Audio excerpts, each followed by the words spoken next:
के बनौले बाड़े कौन माटी सान के।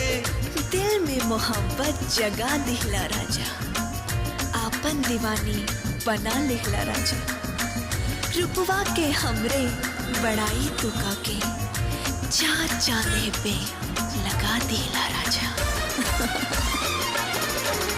करिले शुक्रिया हम ओह भगवान के, तोहके बनौले बाड़े कौन माटी सान के। हो रूप ऐसन बुझाला देखी सूरज ला जाला, रूप ऐसन बुझाला देखी सूरज ला जाला। जैसे चंदा उगल दरिया